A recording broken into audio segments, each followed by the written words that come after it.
Hello everyone. SBI रो 9100 post बाहरी सारी। जदि आपण माने इंटरेस्ट अछंती तो एही वीडियो देखंतु और तार योग्यता केते माने क्वालिफिकेशन कोन दरकार अप्लाई करिया पई, दरमा केते, केतेटा पोस्ट रे आपण माने अप्लाई करिवे, आ परीक्षा केमिति हबो, परीक्षार फीस केते, बयस सीमा केते, संपूर्ण सिलेबस केमिति अछि एवं तार केतेटा एग्जाम आपण माने केमिति अप्लाई करिवे, सब किछि आज आपण मानकु एही गोटे वीडियो रे सब किछि कहि देबी।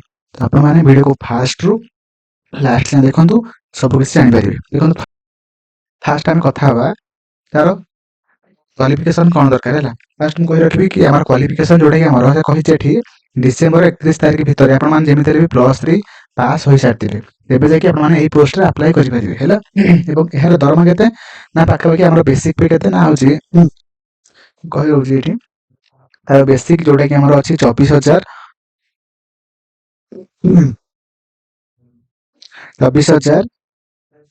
50 टंका जोटा तार बेसिक पे किंतु से आपण मानको एडवांस दुटा इंक्रीमेंट देई दबो हैला, जोटा कि 26,730 टंका एवं केतरे पीए डीए मिसिबो आ सब एचआरए मिसिले हमर ग्रॉस टा हिजो केते 46,000 हैला।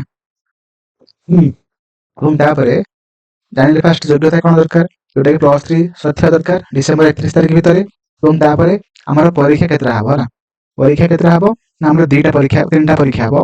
गोटे हमर प्रिलिमिनरी एग्जाम हबो जोटा कि हमर इंग्लिश लैंग्वेज पढिबे, इंग्लिश 30 टा क्वेश्चन 30 मार्क हैला, जोटा कि 20 मिनिट एंड न्यूमेरिकल एबिलिटी जोटा कि 35 टा क्वेश्चन 35 मार्क, जोटा कि 20 मिनिट रीजनिंग पढिबो 35 टा क्वेश्चन 35 मार्क हैला। टोटल हमरा 100 टा क्वेश्चन पढिबो हैला, 100 टा क्वेश्चन पढिबो 100 मार्क हैला। बुझि पाइले एटा प्रिलिम एग्जाम। एथरे जदि आपण माने गोटे क्वेश्चन ठीक करछंती तो 1 मार्क मिलिबो, जदि आपण माने 4टा क्वेश्चन भूल करछंती तो आपण मानकर गोटे मार्क कटि जिवो। बुझि पाइले तापर आसला जदि आपण माने प्रिलिम रे सिलेक्शन होउछंती तापर आपण माने मेन एग्जामिनेशन देबे हैला। क्षेत्रीय सिलेबस कौन अच्छे ना fast GK and financial awareness पढ़ो जोटा कि 50 टा क्वेश्चन 50 मार्क 35 मिनिट। तापर आसला जनरल इंग्लिश जोटा कि 40 टा क्वेश्चन 40 मार्क। तापर आसला क्वांटिटेटिव रिजल्ट जोटा कि 50 टा क्वेश्चन 50 मार्क 45 मिनिट। तापर रीजनिंग एबिलिटी बा कंप्यूटर रीजनिंग एंड तार सहित कंप्यूटर पढ़ो 50 टा क्वेश्चन 60 मार्क हैला, जोटा कि 45 मार्क सॉरी 45 मिनिट हैला। टोटल हमरा हेगा 190 टा क्वेश्चन 200 मार्क हैला, जोटा टोटल टाइम केतना 2 घंटा 40 मिनिट हैला।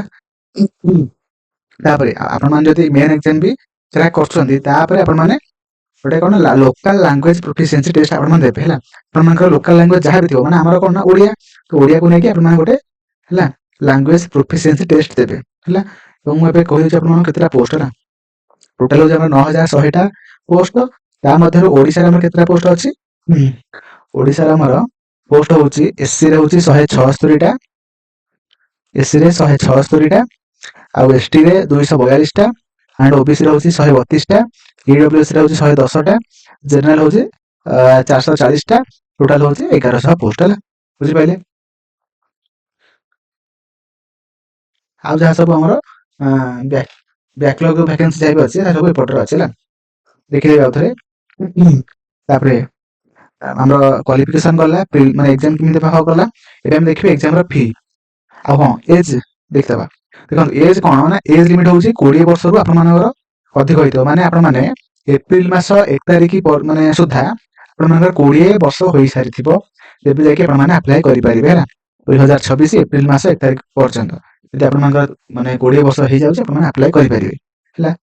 आउ कोन ना 1 एप्रिल 2026 पर्यंत यदि आपण मानकर 28 वर्ष होई जाइथिबो अधिक होई जाइथिबो आपण माने अप्लाई करि परिबे नै, किंतु ओबीसी पिला माने 3 वर्ष एक्स्ट्रा अधिक होइतिले अप्लाई करि परिबे।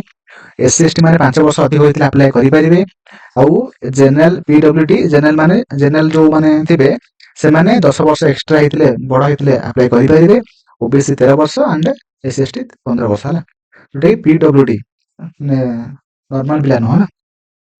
नॉर्मल पिला हेतिले ओबीसी माने 3 वर्ष ना 28 3 31 एंड एससी एसटी हेतिले 5 वर्ष 28 5 33 वर्ष हैला।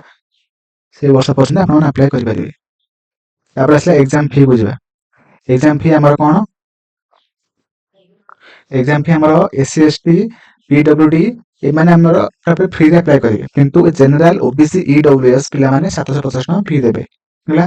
तापर कोन ना हमर एग्जाम रे जो क्वेश्चन पडिबो ने कि हमर को लैंग्वेज रे आसीबो, कि को लैंग्वेज रे आसीबो ना ओडिसा पिला माने इंग्लिश रे आसीबो, हिंदी आसीबो, ओडिया आसीबो हैला। आपण माने जोथरे कंफर्टेबल आपण सेटा एग्जाम देबे हला। तो ए एसबीआई रो प्रीवियस ईयर क्वेश्चन हम माने डिस्कशन करूछे। जदि आपण माने देखि नाहंती जे देखंतु चैनल अवेलेबल अछि एवं टेलीग्राम रे मध्यम छाडी देबी पीवाईक्यू हला। एवं आपण माने केमिति अप्लाई करियो जेतबे आपण माने अप्लाई करियो से गोटे फोटो दरकार एवं ता सहित गोटे रिटन डिक्लेरेशन दरकार मध्य हला। एटा आपण माने लिखिबे गोटे कागज लिखिले अपलोड करिवे फोटो दरकार सिग्नेचर दरकार एवं ता सहित जहा भी किछि आपण मानकु मागिबो एजुकेशनल सर्टिफिकेट मध्य देई देबे हला। बेसी किछि मागिबोनी ओके। आपण माने ओडिया रे भी एग्जाम देई परिबे किछि असुविधा नै। एतिक थिला आपण मानकर इन्फॉर्मेशन आउ कोन डाउट थिले मते कमेंट रे मते जणाई परिबे ओके। दरमा कथा हम कहि देली एज मते कहि देली पोस्ट केतरा अछि कहि देली ओके। Thank you.